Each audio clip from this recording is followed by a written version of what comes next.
Hey, it is 4:30 on the 10th here of January. Moving quickly through the year already.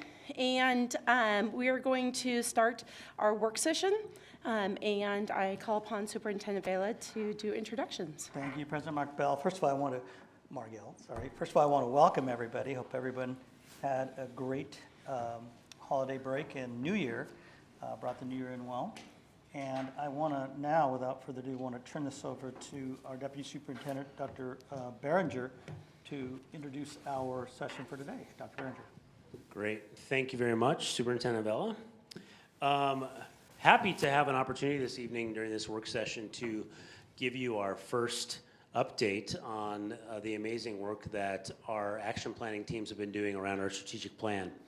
So you'll have an opportunity this evening to get a taste of our 4 goal areas and the commitment work that each of our action planning teams have been doing over the last few months. So with that said, I'd like to hand it over to Joelle, who is our Director of Strategic Initiatives, to get us started. Great. Well, good evening, everyone. Happy New Year. Good evening, President Margell, members of the board, and wonderful team here with us tonight. I'm really excited to share the progress thus far in the year for our action planning teams.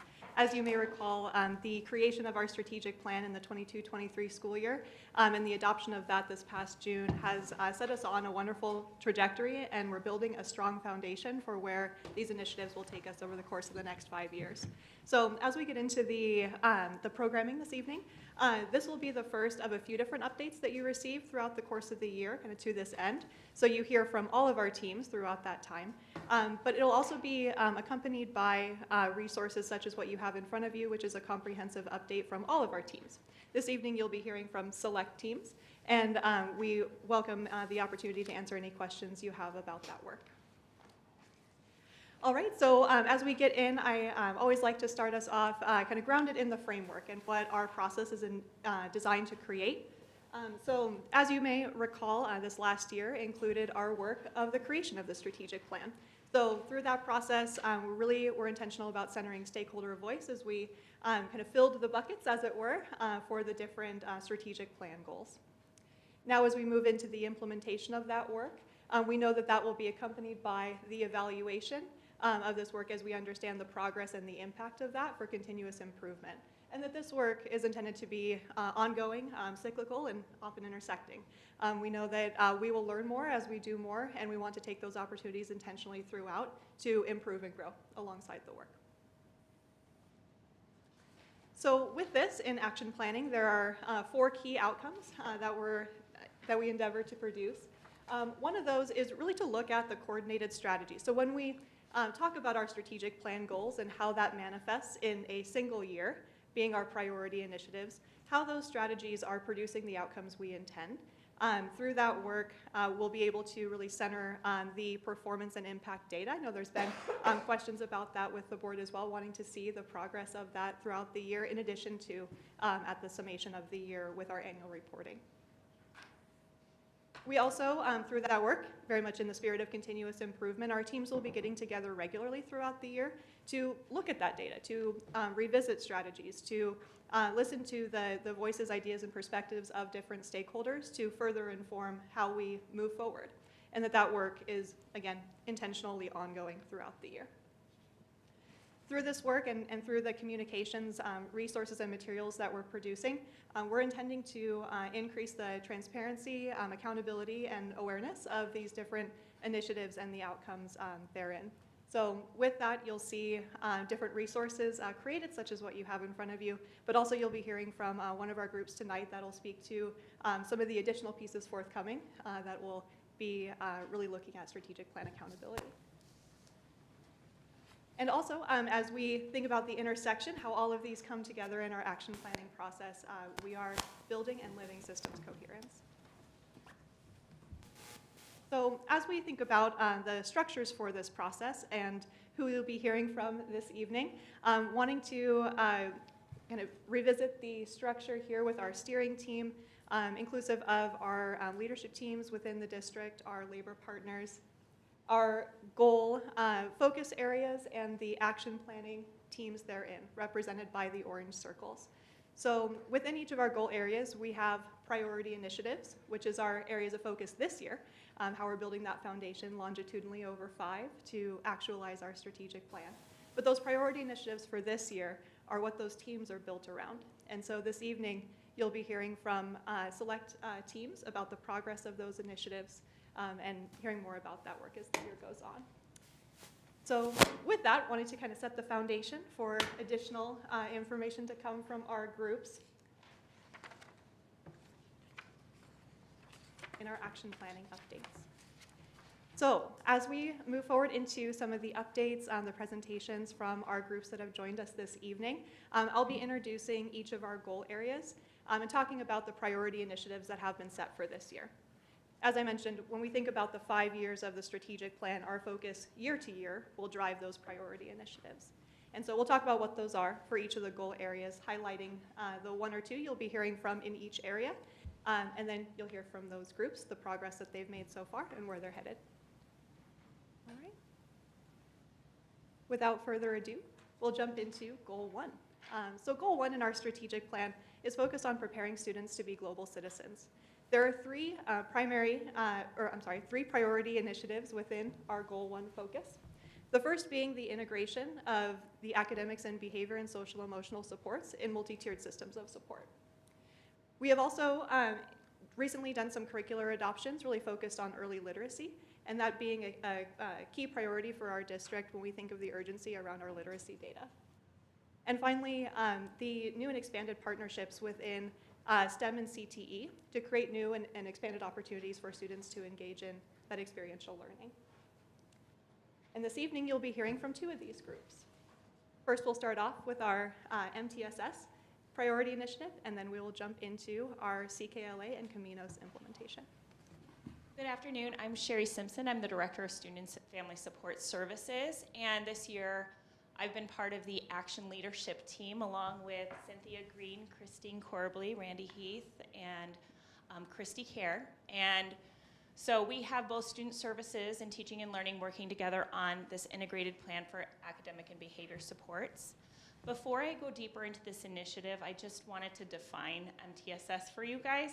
So multi-tiered systems of support is a framework of tiering our support so that we're making sure that we're allocating our resources most effectively and getting students the support that they need to be successful.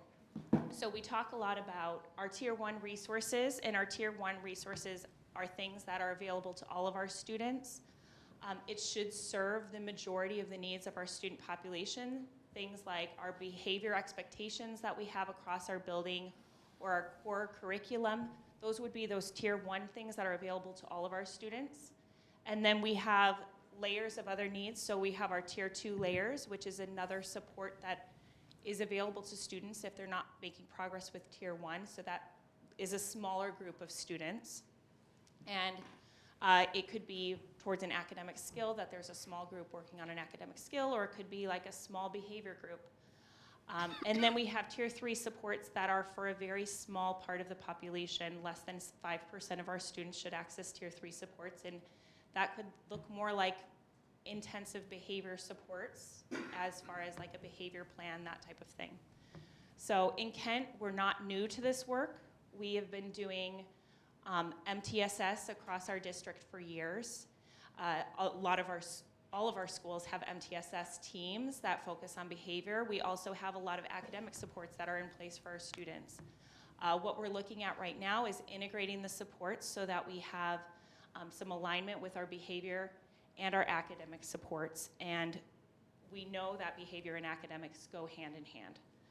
So we have the control. Okay. So why this initiative? Why now?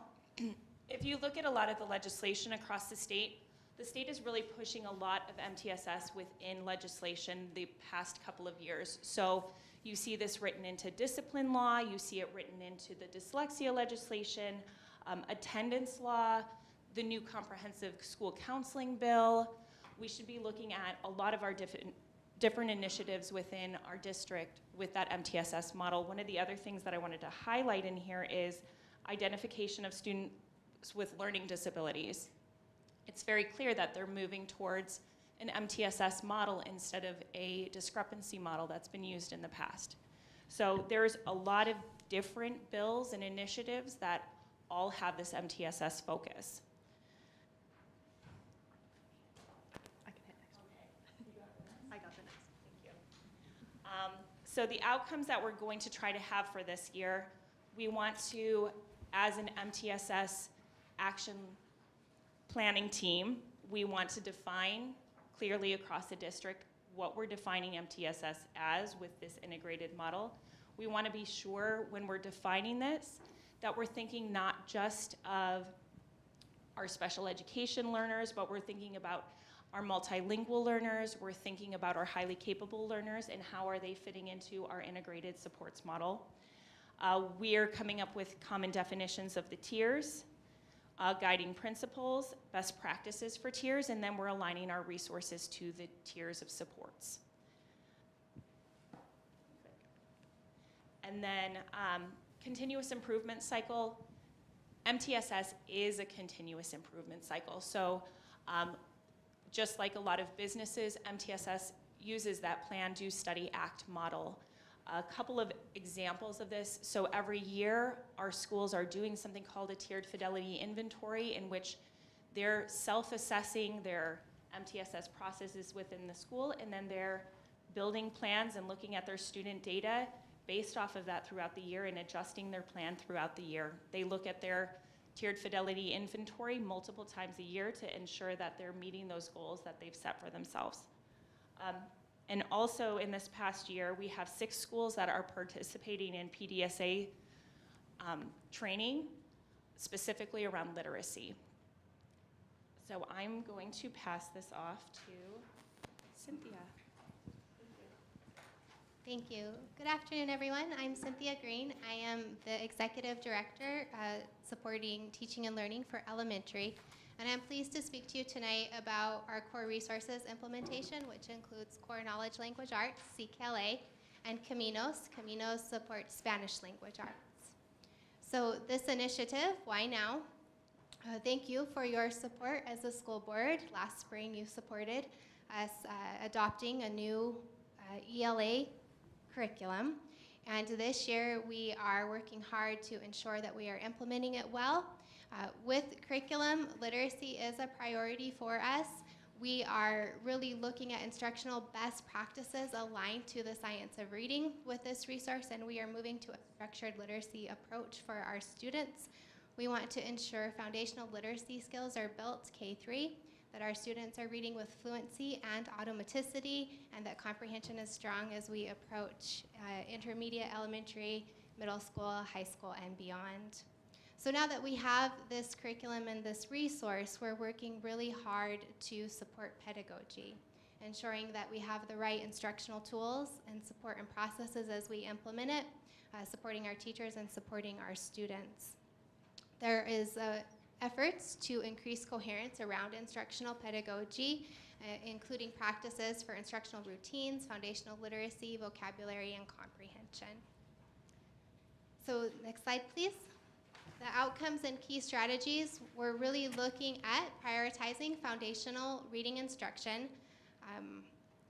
It's not just adopting a new curriculum, but really supporting teachers and how they bring that resource to life for their students, ensuring student engagement and student ownership over their learning.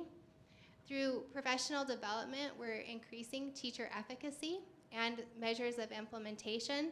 So we're looking at how CKLA is implemented across classrooms and across the district. There are processes in place to evaluate implementation of CKLA. So we are working with the Learning Accelerator, and for both elementary and secondary schools, we're in the process of finishing up a walkthrough tool so we can ensure that curriculum is being taught well across the district for our students. And finally, through needs assessment, teacher surveys, resources, and professional learning feedback cycles, we are listening to the voices of our stakeholders. Had the pleasure of attending, there's a second studio is in process, so today we got to hear some voice from teachers sharing about pacing and instructional minutes and how they're balancing delivery of the instruction. So that's one example there. Next slide, please. Impact and continuous improvement that we look at through this goal, we're really looking for systems coherence. So it's very important that we have a strong, aligned curricular resource. We're going for guaranteed and viable curriculum. So we're looking at what are we teaching, how are assessment, how are we measuring what students are learning, and what is the growth, and if there are places where we need to go back and reteach and support in that continuous improvement cycle between curriculum instruction and assessment. The iReady data, the students take iReady 3 times a year. We are currently in the winter benchmark, and we can't stop checking the data. We see some significant growth. It's early, but the data that is coming in is promising, showing that our students are growing and excelling.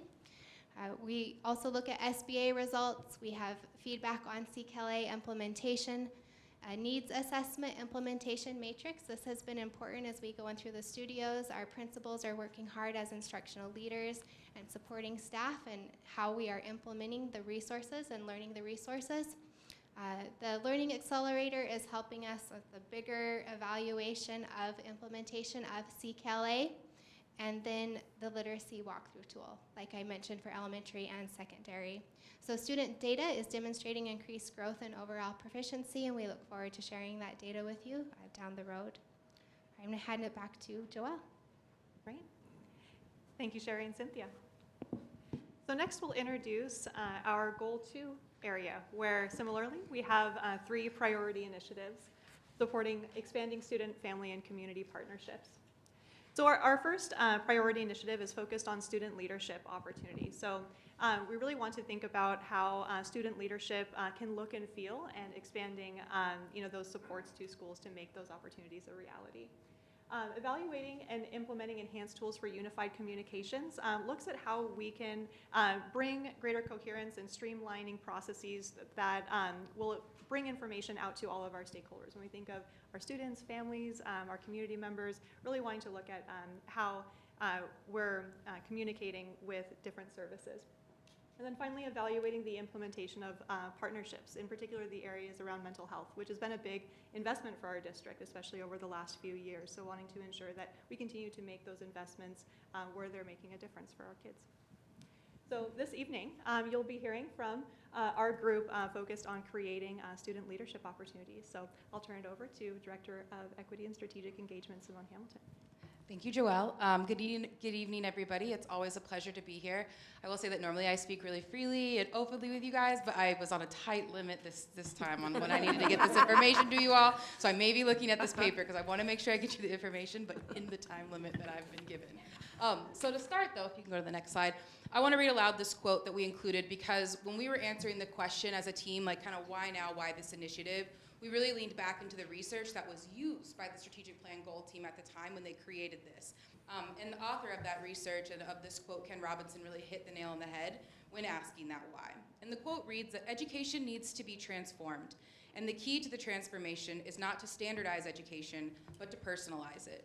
To build achievement on discovering the individual talents of each child, to put students in an environment where they want to learn and where they can naturally discover their true passions. And for me, really, the essence of this quote that sticks out is that we have to discover to transform. But I offer to you that we first must understand what we know, what we hear, and what we see to help guide that discovery to that end goal of transformation that we're moving towards with the strategic plan.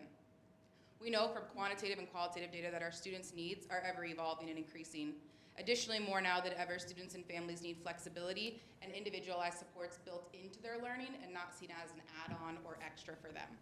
We hear our students' desires to be a part of a school community that puts relationships and human connection at the center and really values their voice and choice and what their learning experience is going to be. We also, and lastly, we see the need now more than ever that we have an opportunity to look across the ecosystem within Kent and the ecosystem beyond Kent to move us from a district that just admires this challenge and ones that actually decide to take it on. Because student leadership is a big challenge. It's a complex challenge, but it's a big challenge. Which leads me to our intended outcomes and strategies connected to this initiative. The good news about Kent's current ecosystem, though, is that we aren't starting from ground zero. There are a lot of student leadership opportunities that are happening across the district at all different levels, different engagement as well. And it's weaved through elementary, it's weaved through stuff that happens in the class, after school, full school type activities. But really, we just need to get an understanding of where we're at. Some of you have actually seen some of that work last year through the student design teams, through the robotics club, through the Minecraft challenge, and the kids came and presented, through the BLM art contest, and even when students are coming in and advocating for their STEM classes or other things that they desire. They're demonstrating this is already happening throughout the system. So when we got together, we realized that we needed to develop an understanding of the current system as it relates to student leadership before developing any sort of guide that would inspire and support a more robust system-wide implementation of student leadership opportunities from elementary to high school, recognizing that there is a spectrum of informality and formality in what those leadership opportunities look like and what they could be. So over the course of the rest of this year, we will be strategically engaging a cohort of schools that have preliminarily, I can't say that word, I'm sorry. I even checked to make sure it was a real word. I wasn't making it up, I just can't say it. But preliminary, we've identified 10 schools that would like to participate in that cohort that are representative of high schools, middle schools, our elementary schools, and even our academies. And through that, we will meet monthly, we will plan, we will collect, and we will review data and PLCs to help identify the existing structures and programs, the existing languages, behaviors, and the existing strategies and tools that schools are already implementing. And then this information and learning that we're doing in the collective is going to allow us to develop the skeleton of the guide. And that guide will also, and also this year, it'll start to inform some of the content in that guide that will be more deeply done with students in partnership towards the end of this year and going into year 2. The work in year 2, the work in year 2 will be largely shaped by what we learned this year and what we plan to measure in this goal. For a few of you, you may remember from some presentations I did last year and the year before, I referenced this book, Street Data, which was the next generation model for school transformation or equity pedagogy and school transformation. We don't have enough time for me to get into a deep dive right now, but at a high level, the framework and the cycle of transformation it presents really challenges us to not rely solely on the data that's easy or traditionally used and that we always collect. Test scores, attendance, these things that we just readily always use year over year. And really challenges us to go deeper, to recognize that that data, even though it's easy to collect, it's not enough for us to be able to make really thoughtful design decisions around for what works for students, what students want, and what students need. So in the strategic plan, we have a lot of what we like to call satellite data and map data, which is important, as it's mentioned on the slides. You know, they kind of point us in a direction, even can kind of refine us more of that direction. But really what we have to do is when it comes to progress monitoring and design decisions, that data at the street level is what we need to collect. And that's what our action team is doing this year through the cohort with those schools. In addition to our work with the schools, myself and a lot of others in this room across the district are working in partnership with students through existing groups that predated the strategic plan, and we're intentional about keeping them engaged in the process as well. So that's through some of the student design groups, through the Youth Wisdom Council, through leadership groups that are happening at the school level. And again, one example of that would be my work with the Youth Wisdom Council. We have over 10 students from our high schools across the district that are actively designing and planning the structure for a KSD Student Advisory Council on a district level that'll work more in partnership with Israel, with the board, with all of you here. But the key thing here is why maybe it's not happening as quick as some would expect is I'm letting the students design this. They have to design something that works for them, and it has to be by them. And traditionally what we do is we say, okay, we're gonna gather students once a month, we're gonna bring them here, they're gonna answer these questions, they're gonna do these things. But my team and I are working on not only teaching, but helping guide, similar to what we do in the student design teams, to helping them build their leadership capacity, but what goes into not just running the meeting, but planning the meeting. How are you gonna communicate this out? How do you wanna manage membership? So really developing the skills along the way so that the end goal of that group is really something that feels student-led, driven, and designed top to bottom. The other thing that we're doing, because it's a part of this roadmap collaborative with PSESD, is myself, Dr. Kim, Dr. Corbley, and some others throughout the district are doing a regional cohort all year long learning with the authors of this book and working with districts across the region and across the state to deeply understand what does this mean when we're talking about making decisions top to bottom in the system. How are we gathering street data? How do we put a value on data? Because I think you've probably heard me say before, if we can't measure what we value, then we can only value what we can measure. And so that's really what the core of this work is happening. And it makes me really excited because when we talk about coherence, those are the things that are happening throughout the system that are in alignment with the strategic plan, that are moving in a way that not one's pacing ahead of the other, but they're all braiding together to inform what that direction looks like.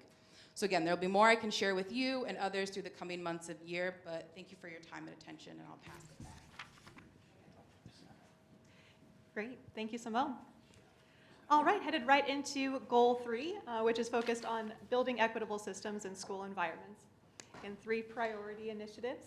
One is focused on the refinement of communication. So in contrast to our prior priority initiative that we looked at, focused on our outbound communications and coherence with those, this focuses on our internal systems for communication and how we're sharing information in partnership with our schools and central office. Second, we have alignment between our district improvement processes, as we're talking about here, and our school improvement processes. So the integration and coherence amongst them. And finally, the strategic plan accountability. So as we've committed to our community and internally to working towards these goals, we want to ensure that we're also sharing that publicly. And so with that, we'll be hearing from our team on the publication of our strategic plan accountability dashboard. I'll turn it over to Assistant Director of Research and Evaluation, Lizzie Barker. Hello. Oh. Can you hear me? All right. We'll see. Hello, I'm Lizzie Barker. Thank you for giving us the time and space to talk to you all tonight about the various priority initiatives that we've discussed so far.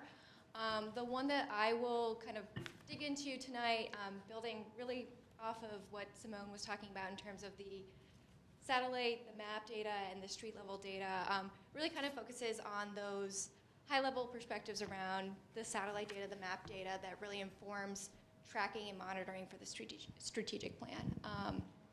I'll keep on the next slide. Okay, great. So that accountability piece is going to be felt through seen through a strategic plan data dashboard.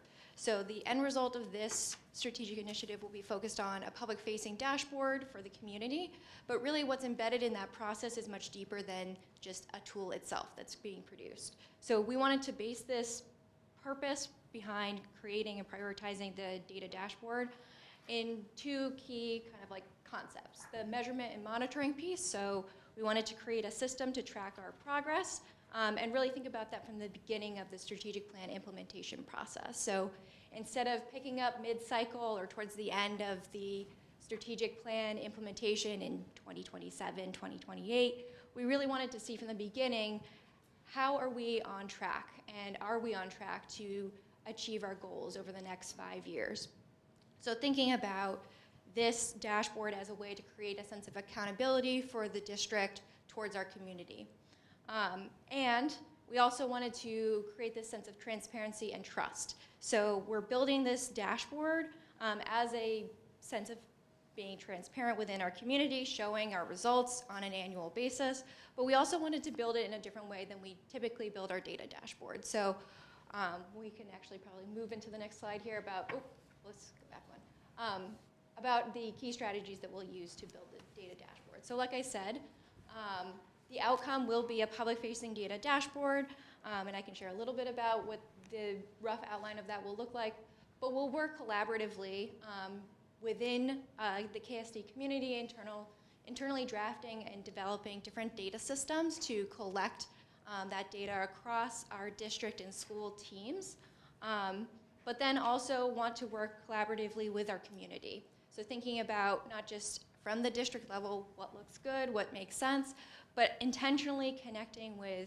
families, students, school staff members, and other members of our community to make sure that we're building a tool that is accessible and reflective of what our community understands about data and what they need from that results and the data that we're going to show. So in order to do that, we really want to make sure that we're building this trust, it's building an intentional feedback cycle, and that we're really building a culture of data literacy. So we already have a data literate culture at KSD. We want to make sure that we're celebrating and harnessing that when we create a data dashboard for our community. And then if we go to the next slide, this will kind of show our long-term impact. So again, it'll provide accessible data for our community, so they'll be able to see on a yearly basis, are we meeting our goals? The dashboard will show and track those KPIs, so those key measures that are included in the strategic plan and outlined in the document already, and our progress towards meeting those measures, but it'll also include narrative around what priority initiatives we have focused on for the year and the progress towards those priority initiatives as well. It'll also be reflective of narrative about us as a community and how we grow and change over time. So thinking about who we are as a district, what we look like, and showcasing that in a different way for our community members. And that'll create a sense of transparency, but also because it is going to be informed and reflective of the understanding and needs of our community, it'll also start to build that trust. But we also want to identify that a tool is only as good as the ways that we use it. So the data dashboard itself is a tool that we'll create, but it'll also be able to help improve and support our planning processes in the years ahead. So when we start to think about other strategies that we want to prioritize for future priority initiatives or next steps in enacting or implementing the strategic plan, having this data dashboard will help guide us down that path to being able to inform our strategies with a little bit more support and actually informed by data. At this point, I think I can probably hand it back to Joelle to shift over to our final goal. Excellent. Thank you, Lizzie. All right. Our last but certainly not least is Goal 4, focused on investing in a diverse workforce and inclusive workplace cultures. So 3 of our priority initiatives in this goal area, the first of which being the creation and expansion of affinity-based opportunities for our Black, Indigenous, people of color, BIPOC employee retention. Develop an updated central office leadership evaluation form. And finally, the framework for inclusive spaces, which is work in partnership with our Equity Council and beyond. So with this, we'll be hearing, I think the batteries in this are low. We'll hear from our first group here, focused on creating and expanding affinity-based opportunities. I'll turn it over to Assistant Director of Employment Support, Irene Aguilar. Thank you so much, Joelle. Good evening, everyone. Irene Aguilar, Assistant Director of Employment Support, as Joelle just mentioned. It's a pleasure to be in front of you once again. Good evening, and thank you for taking the time to be here with us today. So our team, the Affinity Group team, is composed of staff members from our professional development team. We have a couple of EDLEs, we have HR, and last but not least, our Director of Equity as well, Ms. Moan Hamilton.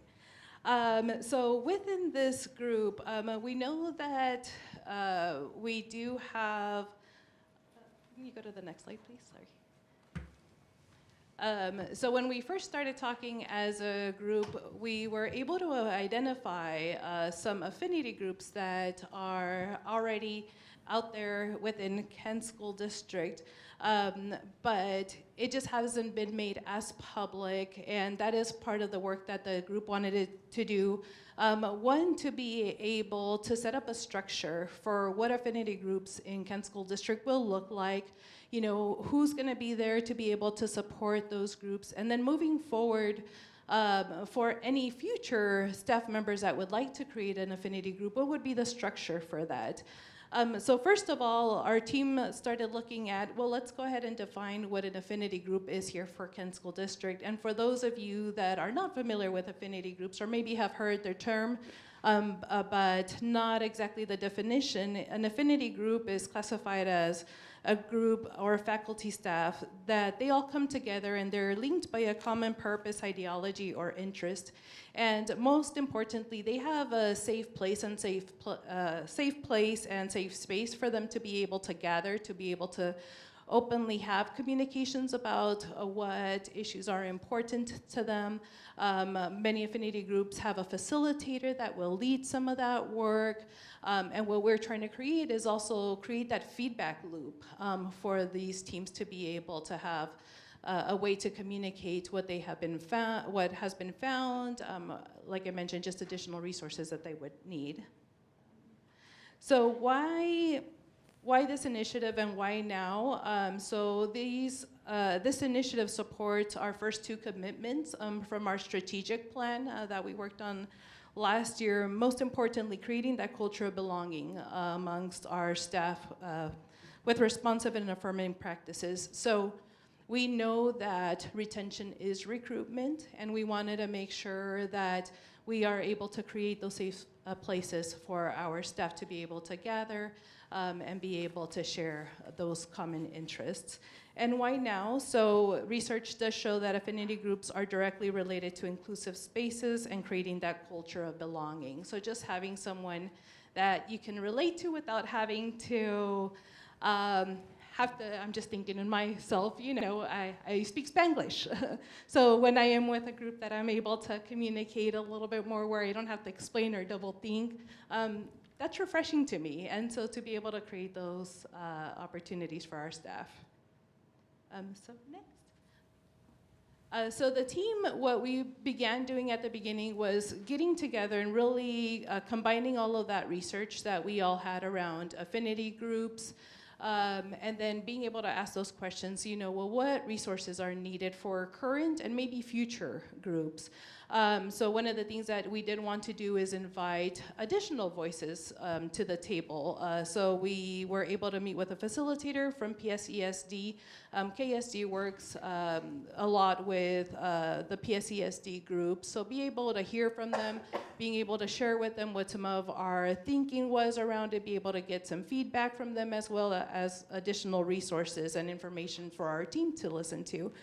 We also met with 2 facilitators from the Kent Educators of Color Network, where they were able to share a little bit of the structure of their team, how often they meet, what does their membership look like, which our whole team learned a lot about, and that's part of what we want to be able to do, just be able to, you know, for these teams to be able to share all the wonderful things that the groups are doing. Also, we heard from the Black Admin Affinity Group that is composed here from Ms. Reese Johnson, who runs this group in our team. And then we have invited also our best mentors. We're finalizing a date with them, but this will be another group that we want to hear from them because they work with our teachers that have been here for year 1 and year 2. So as far as what data will be monitored, so this is a few of the items that we're looking at, but not limited to. So BIPOC employee membership programs, also the number of mentors of color for our staff, and then employee retention data. So passing it back over to Joelle. All right. Thank you, Irene. Apologies for the movement of the slides here. Changing on its own. Okay. There we go. So just to wrap us up before we turn it over to the team here for any of the questions that you may have, wanting to talk a little bit about next steps. As I mentioned early on, we'll be back in front of you at a few different times throughout the year to hear progress updates like you heard tonight from different teams that are working on priority initiatives. So when we think about the timeline of this, you may recall seeing some of these different activities. This work here highlights the focus for our action planning teams. So the idea being that they're coming together regularly. They're focusing early on the year in the progress of the planning of that priority initiative, and as the year gets further along and we're engaged in those strategies, we're able to see more of the impact of that work. This also is very much aligned to and drives the timeline for these updates back out to our board and to our community. And so we look forward to coming back in the late February and the early May timeframe to share additional updates. So with that, thank you again for your time this evening, and thank you to our teams for sharing their progress. We open it up to you for any questions that you may have. And I look to our fellow board directors. Director Clark, do you want to start us off? Goal 1, core knowledge, language, acquisition.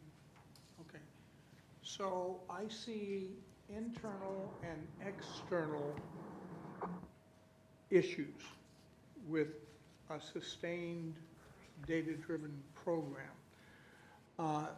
The internal issue is, number 1, the training of the staff, whether they're all trained, and part of that is the stress of incoming staff, people that weren't there last year or came from particularly a district that is unfamiliar with that. So you have retirements, you have new staff, you know, that part of it. Then there's the external stress.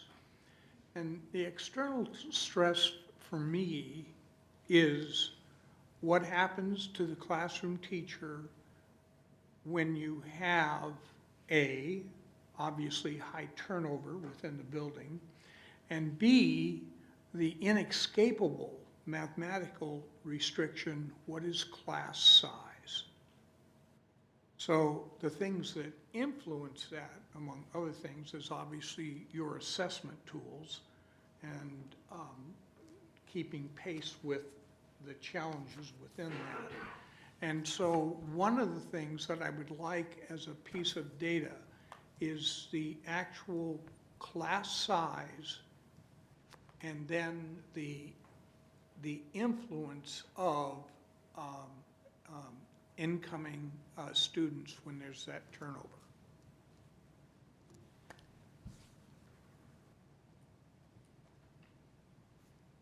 Is there anything else that you had?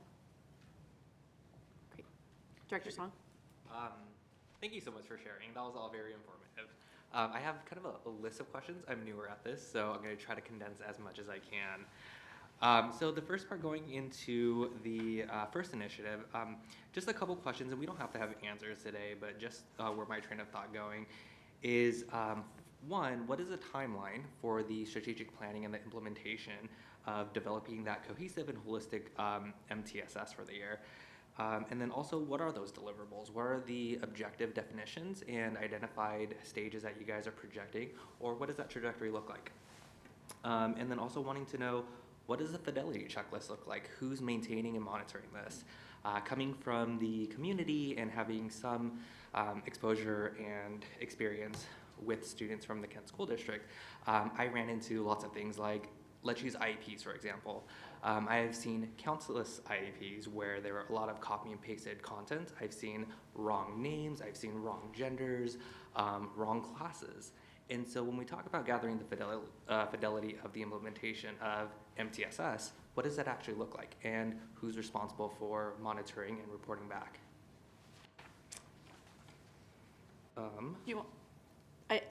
Would you like to answer the first question and the second question? Yes. Sure. Yes. Okay, thank you. Okay, so hopefully I have your full question. So the timeline on the deliverables. So the deliverables were the second or third slide in the presentation of, so we have already been meeting as an action leadership team and action planning team, and we're pretty much finalizing the vision as well as the definitions of tiers at this point. And as an action leadership team, we've been really discussing what we want our resources model to look like. We have a lot of these already. We have the things, but we're trying to put it into one plan so that it's readable and so that it's something that people can make sense of when they're looking at both academics and behavior simultaneously. And so we expect to have that by the end of this school year, at least a draft of that full plan by the end of this year. Okay. And then, so I think that addressed the first one. Yeah. Okay, so then the second one was the fidelity of implementation. So for the past couple of years, we've been doing something called tiered fidelity inventory. And we do one for both reading and we do one for our behavior supports. That's looking more at a school level. And so like the example you gave of the IEP, that would be more of a like supervisor type of, hey, I'm noticing like there's a whole team that is part of that process where they would see, I'm noticing these goals aren't changing from year to year. I know our inclusive education, they also work with teachers on things like how to make measurable goals and how to assess the measurement of your goals. So that's a little bit separate from the full system, but we use tiered fidelity inventories, which are a self-assessment that the team uses, and there's a team of, well, their MTSS team meets and runs through these assessment questions every year, and they build their action plan off of that. And you find that the better that schools do within their implementation of MTSS, you'll notice their fidelity score often goes down because they're very hard on themselves. And so you'll notice that over the course of the years with implementation, that score actually goes down a little bit. And we also have a couple of schools who are looking at, there's a new culturally responsive TFI. So they're looking at another layer on top of what they've been doing with their tiered fidelity inventory. So that's how we're currently measuring that fidelity. Okay, thank you. Thank you. And then going to goal 2, the third bullet is the evaluation and implementation of partnerships for student mental health services. I don't seem to see a slide that covers that portion. Yes, so the presentation this evening will be from one of the 3 groups, but if you have any questions related to that initiative, we'd be happy to follow up with any additional information. Okay. I would also suggest looking at the other packet. It gives a little bit more specifics on each of the goals. Oh, okay. And then the last piece I had was just for goal 4. One of the things that I often heard when I was going through the campaigning process, talking to a lot of these affinity groups, is when it comes to creating these spaces for the affinity groups and establishing routines and spaces for them to interact and engage, one thing that often came to the topic of conversation, one thing that I've noticed, is this ongoing trend, not just within the Kent School District, but nationwide, of what I like to call like this racial gaslighting, where whenever we come into confrontation with any kind of racial cultural bias within school systems, oftentimes and more often we see that it's our BIPOC staff and faculty who are running into a lot of these barriers. One response that's kind of generally given is, well, we have affinity groups, we have these systems. However, what is the administration's actual action and plan to change any kind of policies or procedures that might be inhibiting these affinity groups from actually feeling like they have a space, as opposed to the districts just saying that this exists and this is the best that we have. And also from there, going into that mentorship of there's already a huge burden with BIPOC representation and this burden of being the spokesperson for your entire group, as opposed to the district and the administration's perspective of how are you going to change this systematically so that we don't have to have these individual advocates always speaking on behalf of others. Director Song, thank you for bringing that up. We are currently, as you heard from Assistant Director Aguilar, those are the questions that we are posing as we, in the spirit of going slow to go fast, to make sure we're doing the right thing by the affinity groups that we're establishing. Those are all questions that we're asking as a leadership team. And as we continue to build the affinity groups, we need to make sure that we're addressing those issues so that the leaders of those groups feel comfortable bringing those items to us. And then as a system, we can adjust and make the appropriate decisions accordingly based on everything that you just named. But something that we are talking about as a leadership team and something that we will address. Thank you. Any other questions? You're good? Oh, Wally? Yes. I just wanted to, I understand the MTSS is throughout the year, and it's a process where the school puts themselves. Could you, I'm sorry, Dr. Farah, could you use your? How about now? Can you hear me? Yes, very well. Sorry about that. I just wanted to know that you mentioned something about discrepancy model. How is that different than MTSS? So, and I could have Spencer Pan speak to this a little bit too, but it's really a way of evaluating kids, and right now it's looking at IQ score versus standard score in certain areas. Oh.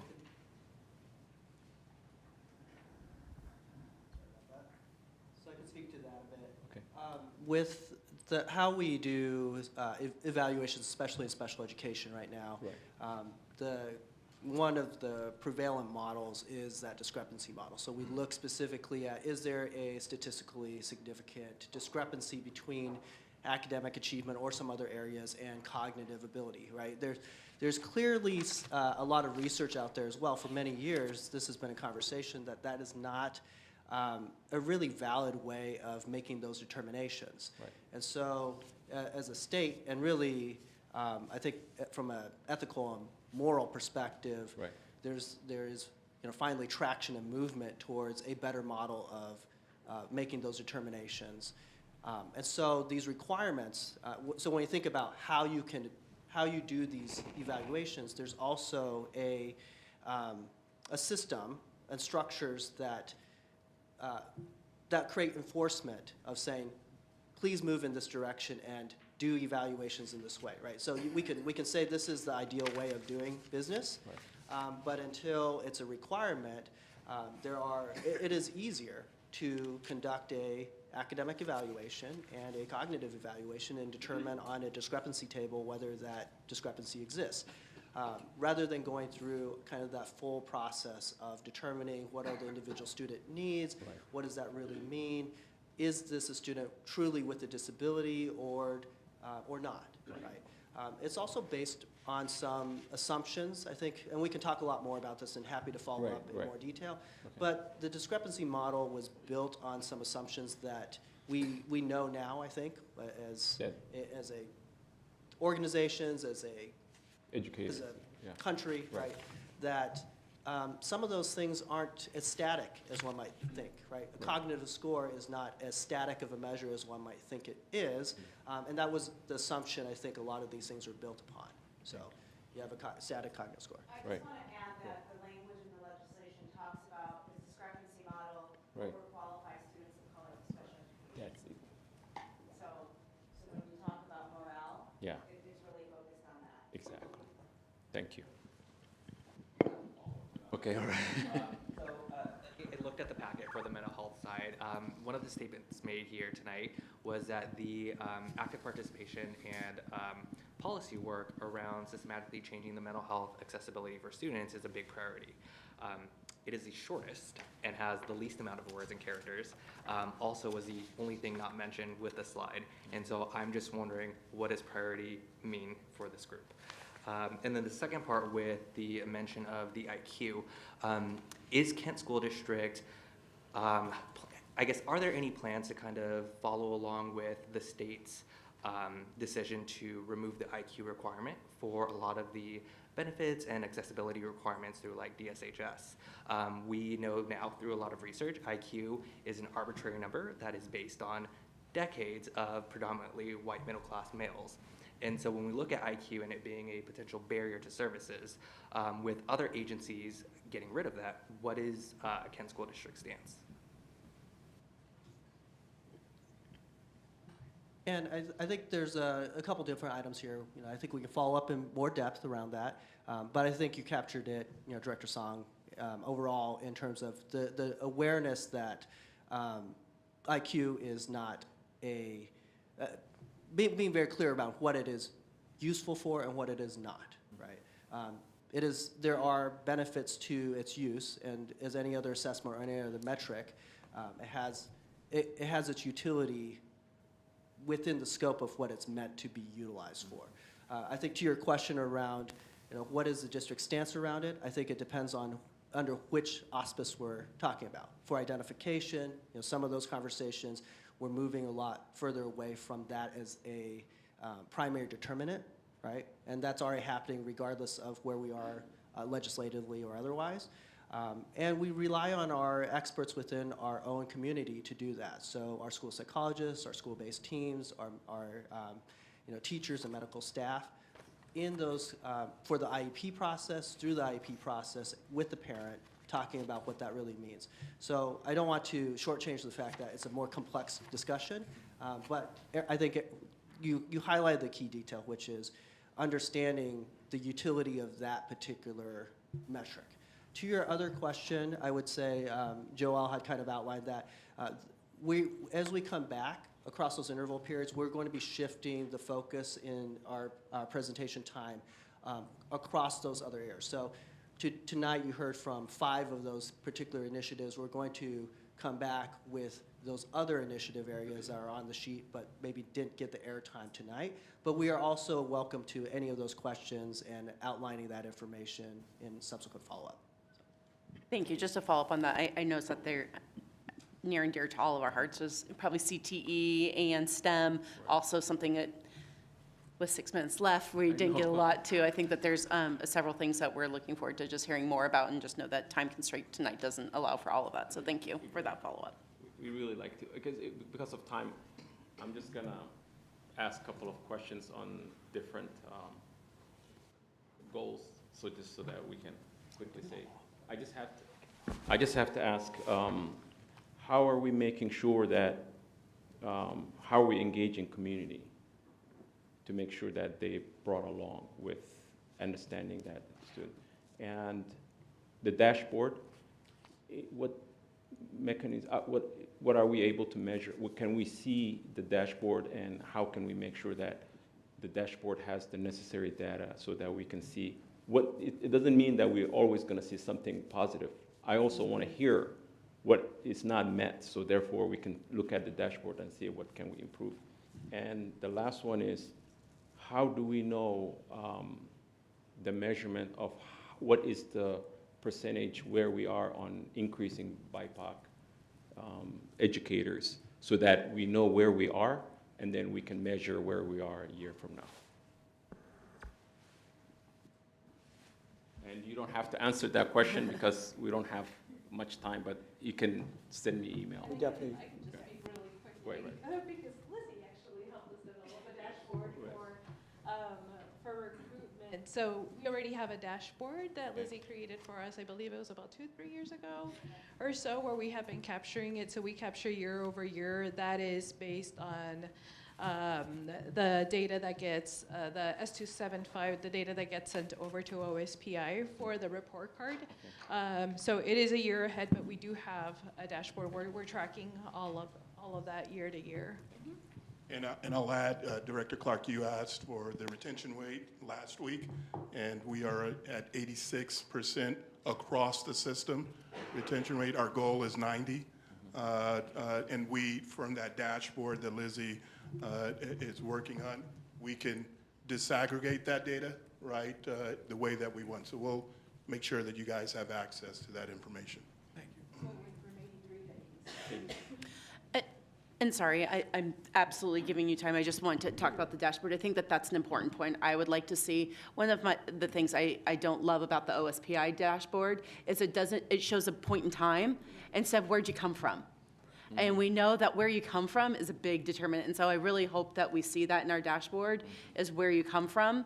And then also, I hope that, to your point, Director Ferris, not all data is data. There is no good or bad, right? But it's not necessarily where we want to end up. And so just making sure that we will sometimes keep information on there, even though it might not be what we want to end up at, right? And so that we're seeing the spectrum of what we're working on. The other thing I ask is, we ask for a lot of stuff. And so how do we actually keep it to a place where we can focus on a few main things, like a strategic plan? Because if you focus on everything, you focus on nothing. Yeah, I can answer very quickly a couple of those points. So we do have a draft of the strategic plan dashboard to be public facing, so it will be on the KSD website. It includes historical data right now. So for as much as data we have from the strategic plan measures, we have historical data in there. And yes, it'll be updated annually, so it'll be able to show that change over time as well. Yeah. Did you want to get some questions out there that there'll probably be follow-up questions? Okay. Okay. I guess for follow-up questions, I did thank you about the dashboard. I did want to ask about that. I did want to ask about the Student Advisory Council. 10, what happens if a kid gets left out and they want to join? Is there something that they can join later? Is it only from the beginning? Again, we can follow up on all of these because I have a few. I loved your idea about street data, and I want to know how we incorporate street data more into Goal 1. I see iReady and SBA, and are those the best way and our only way of getting data of some of those strategic outcomes? And I know that I've heard different opinions about people's love of iReady. And then I want to see progress, not just outcomes, and then community input of what it looks like and how's it working going forward, and then hopefully also the affinity groups input on that. I think it'd be a great way of being able to do that, so. If I may just summarize, first of all, I want to thank our board and the questions that they had today. In summary, just thank you to our team for their presentation. I wanted just to point out a common thread that you heard from each one of the goals, and that is data and the use of data. The other piece that I wanted to point out is systems coherence. You heard that, and you've heard me say in the past that one of the easiest things to do as a system is to establish a strategic plan. One of the most challenging things is for a system to devote themselves to monitoring its progress and, more importantly, shift or make movements when they see the data at a place, as you said, President Margell, and actually I think Director Farah, the data is just the data. What do you do with the data? Do you make shifts in it? And so we're pledging that we are going to monitor the implementation of the strategic plan. More importantly, let's not forget there are students that we're hoping to see growth, not just achievement. There's a difference between that, especially when we're talking about our Black and brown students. And so thank you again for your thoughtful questions, and team, thank you. Turn it back over to I just wanted to say one more thank you very much, and I know that goes beyond everybody represented tonight here, that there's a lot of work of the entire district of going into this, and I love that we have a particular path, because again, if you try, there's so many things we want to do, right? I think all of us could fill an entire document just with their one area, right? And so if you focus on everything, it's on nothing. And so let's be really good at these things. So I appreciate the time and the effort in the presentation. Also, thank you for the questions to the board. It is now 5:32, and we adjourn this for an executive session, which will be approximately 1 hour. The purpose of this executive session is to discuss the performance of a public employee, potential litigation, and the legal or financial risks of a course of action. See y'all back in an hour. Thank you.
is 6:33, and I am calling this meeting to order.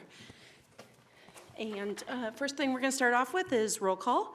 At this time, the board will take a roll call for attendance. I will call each board member's name, and if they're present, they'll say present.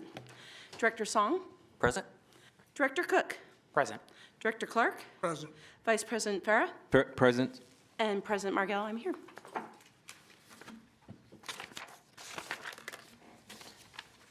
Director Cook, will you lead us in the Pledge of Allegiance? Of course.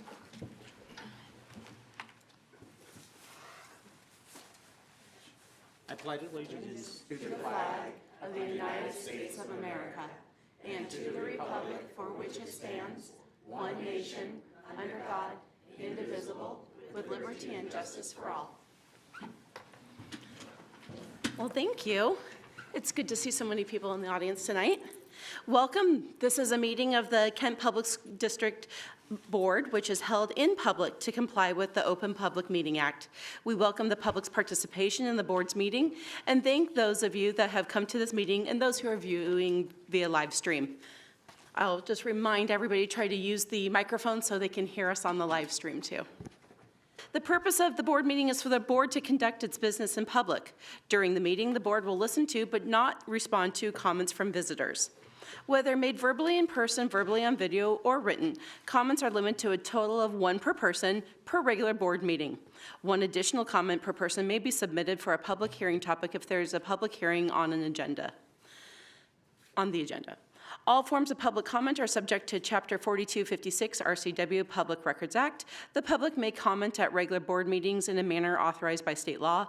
All comments must adhere to Policy 1420 and Procedure 1420P. If you wish to make a comment to the board, comment forms are available for completion prior to the meeting and must be turned in no later than the beginning of the legislative report. No forms will be accepted once this report has begun. Comments are limited to 3 minutes. Public comments will be heard after the opening, during preliminary communication from the audience at specific agenda items, and during final communication from the audience. Students will be the first to speak on any topic.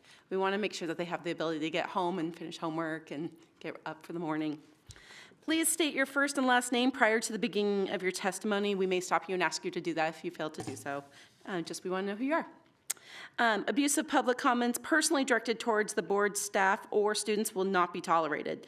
The use of specific names or personal identifiable information of board, staff, or students is not allowed.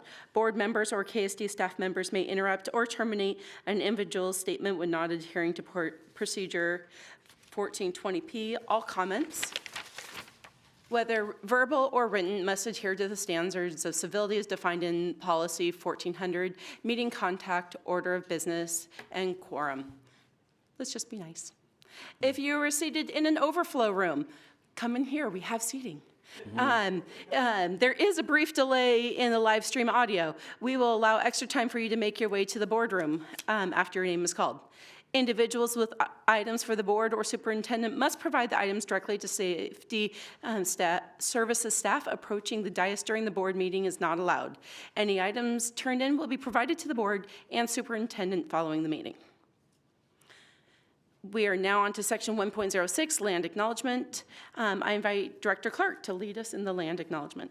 We acknowledge we are gathered upon the ancestral lands of the Muckleshoot Indian tribe, who historically lived throughout the area between the Cascade Mountains and Puget Sound.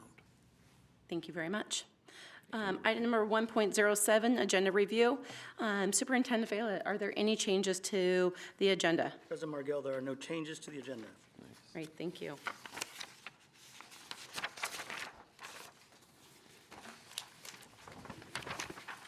We are now at point 2.0, recognition, and we have 2.01, National Mentoring Month. Yes. Would you like to? Yes, I like to do that. Thank you. Yeah, mentoring is dear to me. This proclamation is a National Mentoring Month, whereas the Kent School District recognizes that its success depends on ensuring all students succeed in school and reach their full potential in life, and realizes that the students need a solid foundation of support that will help them become well-educated, confident, and productive citizens. And whereas mentoring is a proven, effective strategy that helps students by matching them with caring, responsible adult who can provide guidance and direction and build their confidence. And whereas research shows that mentoring has beneficial and long-term effects for students by increasing their chances of high school graduation and college attendance and decreasing their likelihood of substance abuse and other risky behaviors. And whereas mentoring strengthens our community's economic, social well-being by helping students fulfill their potential while helping maintain healthy families, promoting more vibrant communities. And whereas National Mentoring Month is an opportunity to raise public awareness of the importance of mentoring, recognize that dedicated individuals who serve mentors and encourage more citizens to help build a brighter future for Kent's youth through mentoring. Now, therefore, be it resolved, Kent School District Board of Directors proclaim January 2024 as a National Mentoring Month and urges all citizens to recognize the importance of mentoring and to look for opportunities to serve as a mentor in their communities. Signed this 10th day of January 2024 by all Board of Directors and Stravella, Secretary of the Board. Thank you very much. On to section 2.02, the School Board Recognition Month, and that's being presented by Superintendent Vela. Thank you, President Mark. It's my honor to read this proclamation and acknowledge our board. Whereas the mission of Washington's public school system is to ensure that all students achieve at high levels and possess the knowledge and skills to be responsible members of a democratic society and enjoy productive and satisfying lives. And whereas Washington's 1,477 locally elected school boards of directors and 9 elected Educational Service District, ESD, boards are the core of the public education governance system in our state, serve more than 1.1 million students, have a combined annual budget of over $15 billion, and employ approximately 120,000 people. And whereas school boards play a crucial role in promoting student learning and achieving by creating a vision, establishing policies and budgets, and setting clear standards of accountability for all involved. And whereas school board directors are directly accountable to residents in their districts and regions, serving as a vital link between members of the community and their schools. And whereas school boards and ESDs provide a passionate voice of advocacy for public schools and the welfare of school children.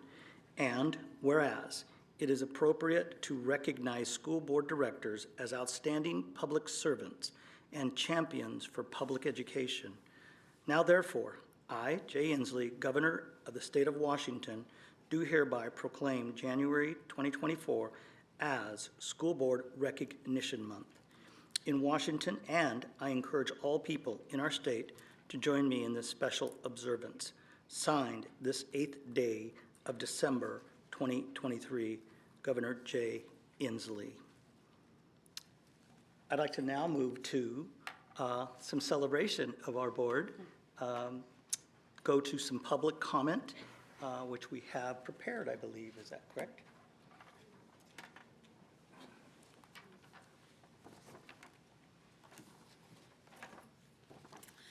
In public comment for this section, we have Amaya Jones.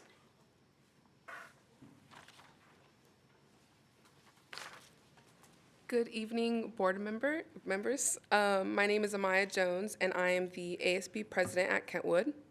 And my name is Joshua Nielsen, and I'm the ASB secretary at Kentwood.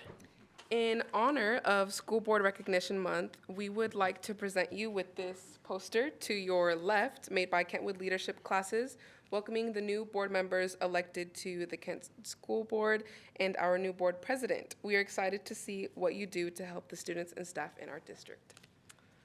With our new board members being elected, we thought we would come and introduce ourselves and talk about some of the issues we are currently facing in our school.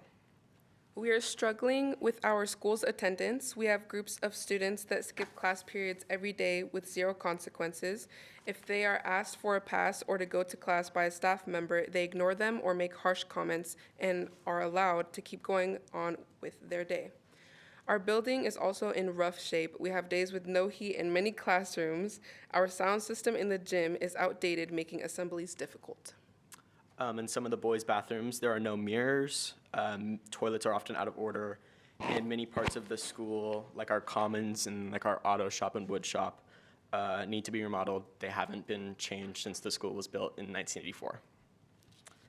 In our leadership room, paint's peeling off the wall. We have no Wi-Fi connection due to where it's located in the building. And then we also have like broken outlets that haven't been updated since the school was built as well. And new schools are being built like Canyon Ridge, but essential updates to protect the safety and security of Kentwood students aren't being made. These severe issues are causing our school as a whole to suffer. School spirit is at an all-time low. Our attendance is suffering, and ask any Kentwood staff member, our students are uninspired. We need your help updating our building and making our school a safer environment to learn in. We are excited to have such a fresh board with unique backgrounds and points of view this year. We hope that this can be made a priority coming into this new year. Thank you so much for your time. We appreciate all you do for Kent staff and students, and we look forward to working with you. We yield the remainder of our time. Thank you. And thank you. I'd like to just point out to our board, we do have other posters represented, so sometime tonight, please take a look at that. Our schools have done a great job of recognizing our board, and we have a little video presentation for you that I think you'll find quite amazing.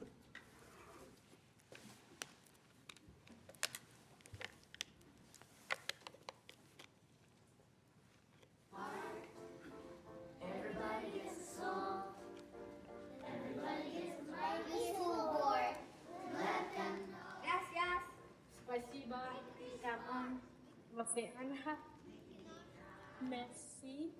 Gracias. شكرا. سلام. اسمي زمزملس وتشكر بإنمي مكتب واستادان. Gracias.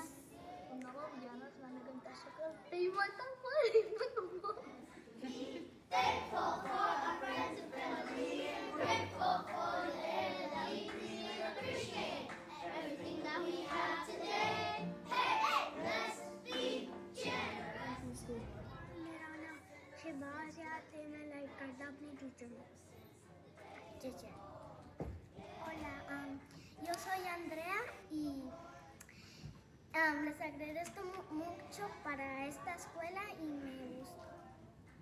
السلام عليكم ورحمة الله وبركاته. تشكر بدي أستاذ أخوي. تمام. Gracias.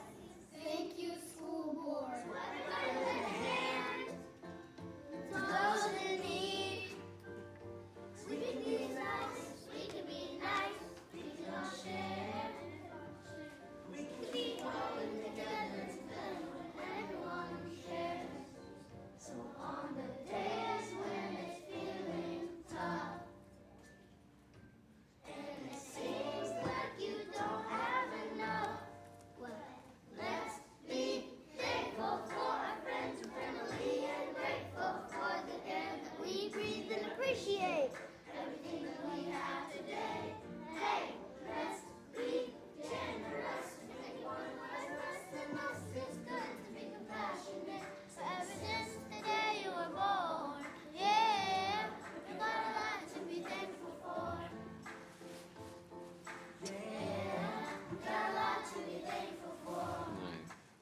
Nice. Thank you, Ms. Centella. Always a treat to see that our school's putting together those celebrations and thank yous to our board. I'd like to, at this time now, ask the board to join me in front of the podium for presentation of certificates and a photo, if you will, please.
3.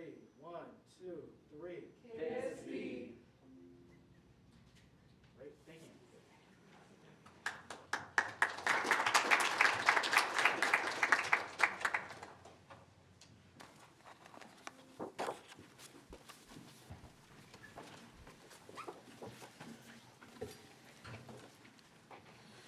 So our next section is the director singing for you. Yes. Not. Yeah. It's nice of you to volunteer. No, we She want to said keep the directors. people in the room. Okay, we are to section 3.0 preliminary comments from the audience. Do we have any that have been turned in? We do not have. Okay. And we have no online comments. Great. Okay. Moving on to section 4.0 superintendent report. I call on Superintendent Vela to give the superintendent's report, please. Thank you, President Margell. This evening, I want to welcome everyone to the new 2024 school year. As we begin our first school board meeting of the new year, I want to take a moment to honor our board once again. Last week, we held an onboarding retreat for our newly elected members and found out who prefers, ready for this, pancakes, and who prefers waffles. True story. During our get to know you game. It was fun, and we had an informative and productive session getting to know one another and welcoming new board members to their roles. As trustees for our schools, the board is responsible and accountable for vision, structure, advocacy, and accountability. Their commitment to public education has a lasting impact on our children and community, and for that, we say thank you. Please join me again in celebrating our board members with a round of applause.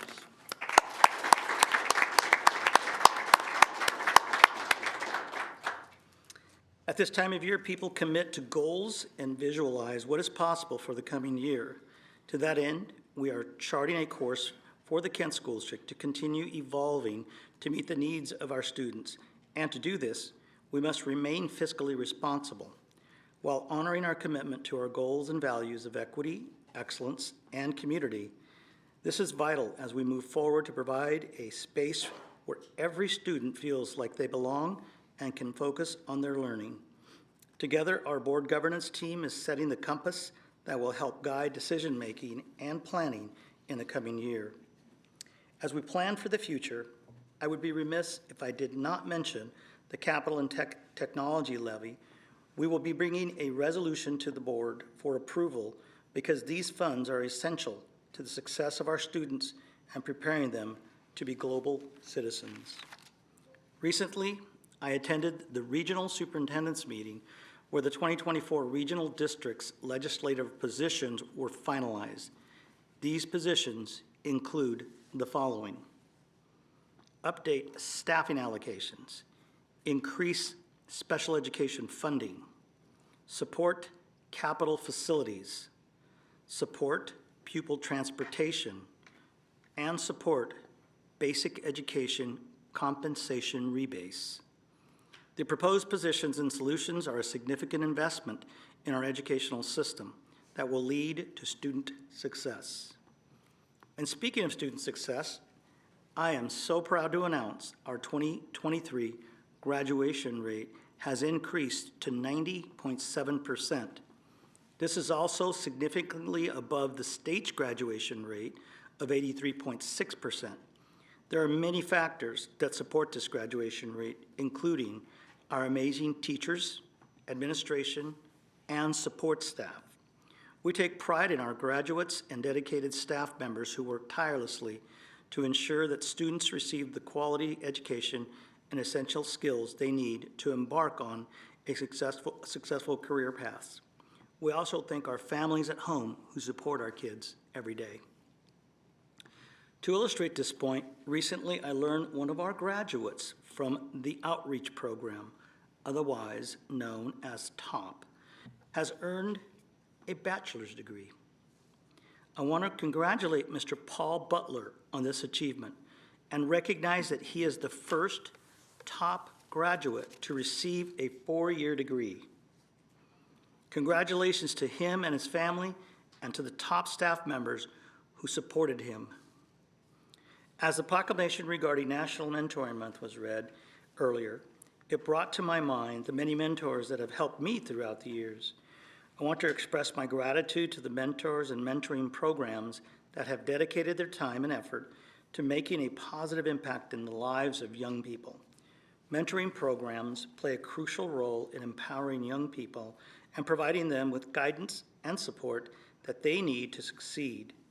And for these efforts, we thank you.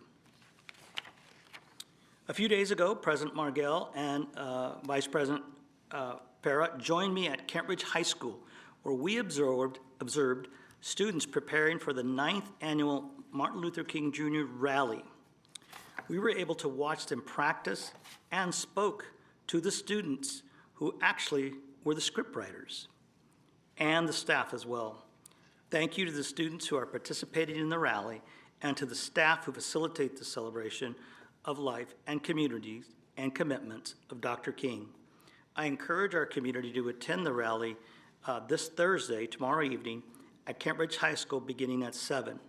I also wanted to share there are several celebrations going on in all of our schools and other high schools that will be celebrating Dr. Martin Luther King Jr.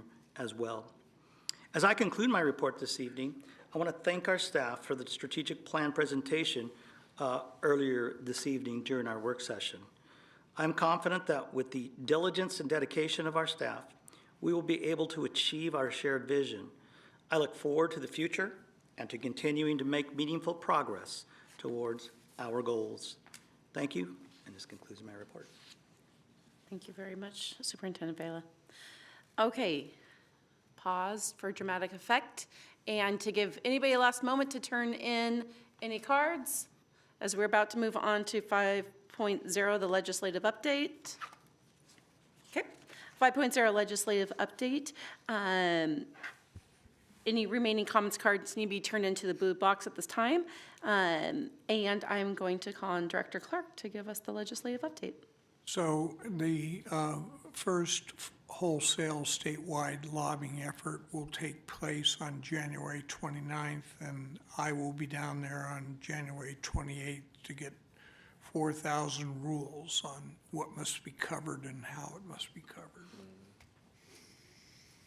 Thank you. Thank you very much. Okay, 6.0 consent agenda. Is there anybody that wants to pull anything from the consent agenda for discussion? 609.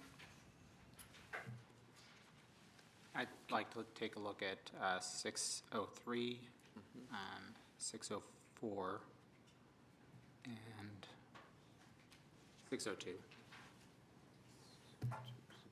604. All right, I'd move approval of the consent calendar minus 602, 603, 604, and 609. Second. Okay, any discussion? Okay, moving to a vote to accept the consent agenda, which includes items 6.01 through 6.10 minus items 6.02, 6.03, 6.04, and 6.09. All in favor? Aye. Aye. Aye. We have 5 ayes. Yes. That is passed. Okay, 6.02. Is there a motion? You move. You move to, approve, yeah. and then do whatever you want to do. Okay. I move to approve what? It's 6.02. Okay. Move to approve 6.02. Second. Discussion. Open for discussion? So. Yeah, you go ahead. Okay, so the only thing I had a question on with this one is I didn't see any other vendors. So I don't know if that's typical, like if it's already done. And that's the same question I actually have for the 606. So both of those, if that's. I'm sorry, Director, could you repeat that? I didn't hear the first Yeah. part of it. So I was just wondering, I didn't see any other bids. So I saw just the one Other bid. bids. Yeah, Got it. Thank you. for that work to be done. Thank you. I'm going to call on our Assistant Director, Mr. Tim Kovich, to talk to you specifically about that item. Cuts camera. Ms. Margell, members of the board, Superintendent Vela, Ms. Curry. This transportation bus lot camera expansion is part of a project. The group that we go with is part of a Seattle group that is part that we don't do a bid without. We don't go out for that because they're part of this group that comes out of that.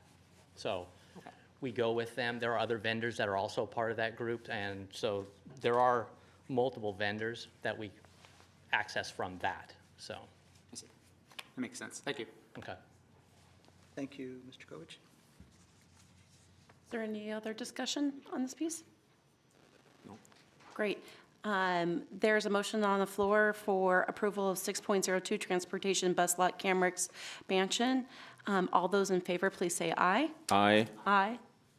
All those opposed, please say nay. Motion passes. 6.03. So I move to approve agenda item 6.03. Second. Any discussion? Yes, so I actually have quite a few questions on this one. So as far as the plan for replacement and repair of these kits, so the audience is aware, this is talking about some bleeding kits that are going to be provided by King County to the Kent School District, and we're going to be putting them in to help with any sort of emergency situations that would require them. And so I just have some questions on that. But as far as repair and replacement, what's the plan for that? Yep, great question. I'll turn that over to Mr. Kovich. Yep, very good. We were approached by King County. This is a fabulous opportunity for us to be part of this. These stations and kits, they are in packs of 8, and they can be broken down and put in specific locations around the building, nurses station, security, even in places that, like a central kitchen, could utilize that if there were incidents where bleeding control needed to happen. We have purchased these in advance already when this came out with the use of tourniquets and other things to put into our patrol vehicles to assist. When this came out, we were very excited that this could now be offered out to everyone. We would take that on within the safety and security budget to help maintain that. That's something that we already do right now.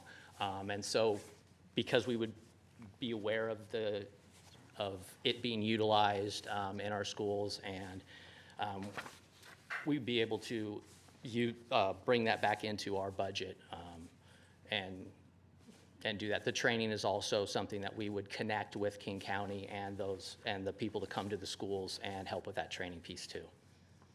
Okay. Do we know what the plan is? Because I know there's 25 of them. Obviously, we have 44 schools. We're not probably planning on putting them all at the schools. Some other plan, I would imagine. Now, very good again. The math is a little confusing, and I might not have been as clear as I could have been. The individual kits turn out to be a total of 200 at the start. So we will take those out and distribute those as evenly as we can across all of the schools. We anticipate, because we were informed it was so popular with all the locations, we actually asked for 53. And they could only supply us with the 25 now. The others will come with the agreement that we're talking about here tonight. Okay. And then, let's see, and then as far as the budget impact, it sounds like it's not going to impact anything as far as us having to spend money to keep these working and replacing stuff, or is that just part of what we already spend? We will have to look into the replacement of them when we use them, and then when they reach a certain level of expiration. And then the cost when we purchased them were somewhere around, I believe, about $1,000 for the 8-pack. Okay. And that's not exact math again. That was from what I could recall. Yeah. I think that pretty much covers it. So thank you for answering the questions. Thank you. Sounds like a great opportunity. Thank you. Thank you. Any other questions, discussion? Great. A motion's on the floor. All those in favor, please raise your hand. Say aye. Aye. Aye. 5 is passed. 6.04. I move to approve agenda item 6.04. Second? Great. Discussion? So as far as I was looking at this, and it says that we weren't able to apply for additional utility rebates beyond 30. I see that it's broken apart into 32 on one section and 8 on another. Are we able to split those up so that we can avail ourselves of those rebates, next year or something, if we were to split up the installation, or is the installation cost going to be prohibitively expensive to do that? Great question. Look over to our Deputy Superintendent, Dr. Wade Behringer, to answer your questions. President Margell, members of the board, Superintendent Vela, Ms. Curry. I'm actually going to bring up our Director of Operations and Facilities. He and I may or may not be able to answer that question because it's extremely specific to the energy savings. But I'll let him take a stab at that. And if not, we'll definitely get an answer for you as soon as possible. Thank you.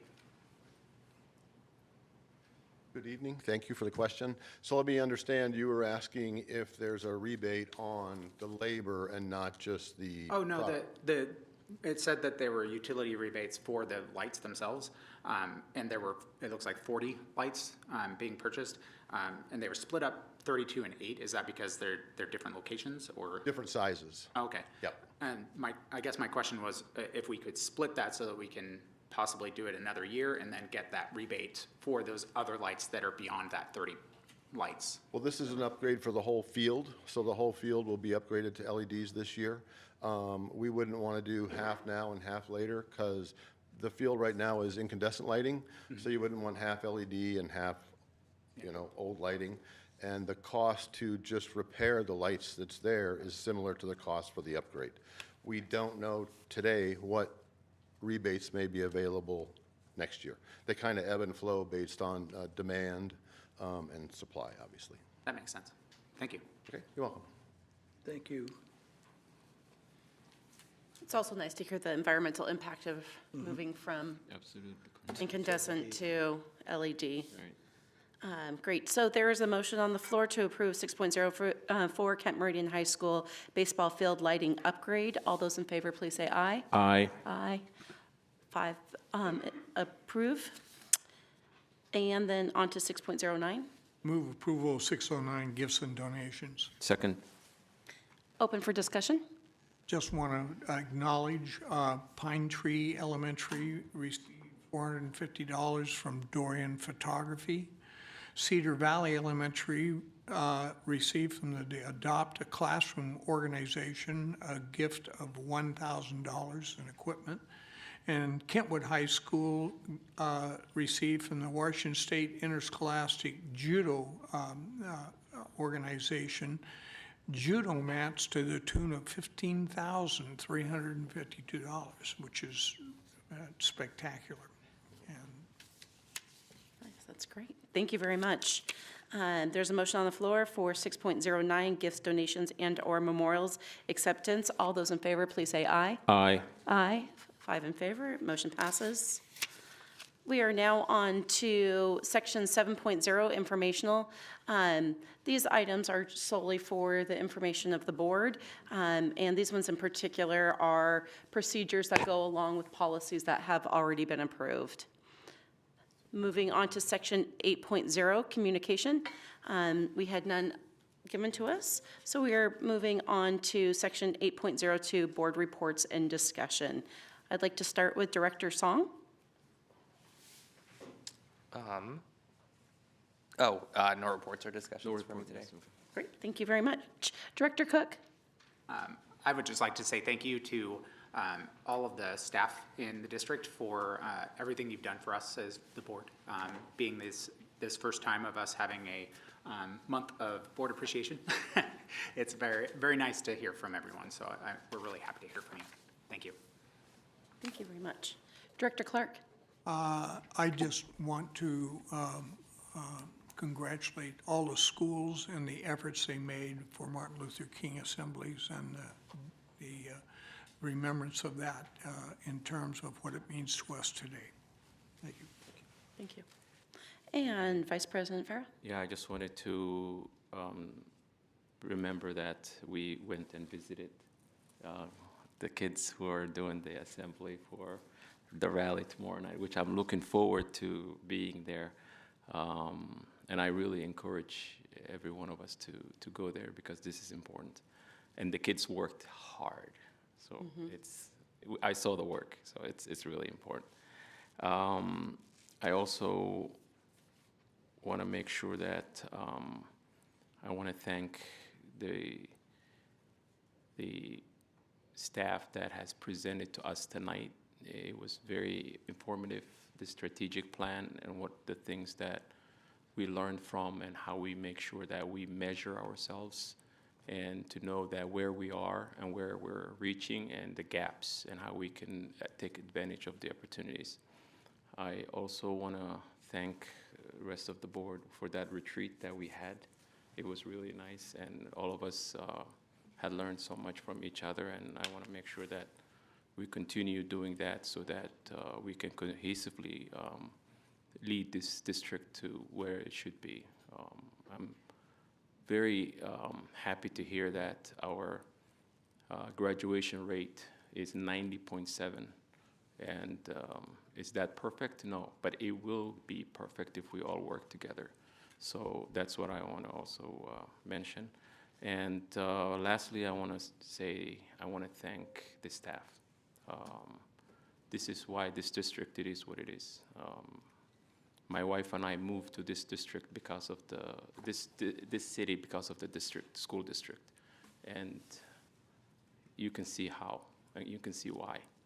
And so I want to always make sure that you understand that we appreciate you, staff, teachers, anyone, any educator that is in the district. I want to make sure that no one is left out, and you hear from us that we appreciate the work you do, and we will always know that you are working hard. So thank you, and that concludes my report. Thank you, Vice President Farah. I have just a short board report. First, I would like to also say that it was a very productive board retreat. Thank you very much for the organization of it. And thank you for the participation. And all of you who decided that pancakes are more important than waffles are wrong. I also... Second that. I think we're going to start having waffles here now. Just an amazing opportunity to be able to watch our students from Kent Meridian, Kent Lake, and Kent Ridge that are participating, that opted in to be part of the MLK. It's about 220 students that are doing the MLK rally. We have, I believe, and I'm sorry if I'm wrong on this, 2 at Kent Ridge, 2 at Kent Meridian, 1 at Kent Lake, and then 1 at night, tomorrow night at Kent Ridge. And I will be there with my shirt on. Thank you very much for the shirt. And it's just great to be part of a district that it's fun to see everybody coming together to do something.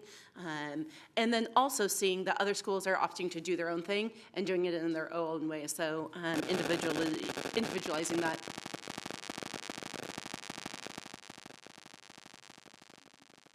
That was applause for the awesomeness of our students. There we go. We'll go Hurry it up. Yes. Excited to hear about what's happening on the legislative end with some of these key initiatives. I look forward to hearing more with this legislative session. Please get involved. Legislative action is not just our legislative representative, it is all of us, and we need to continue to sound the word at the state level that we need funding for our students. The sign of a good community is a great public education. I'd also like to say thank you for the work today on the strategic plan. We know that takes a number of hours and a lot of work, and I said it earlier, I'll say it again today. We know that there's a lot that we all want to do. That's why we're all dedicated and do the work that we do, but if you don't have if you make everything a priority, nothing becomes a priority. So I like that we have defined goals and what we're moving forward on, so we can do that together in a coordinated way. Last thing that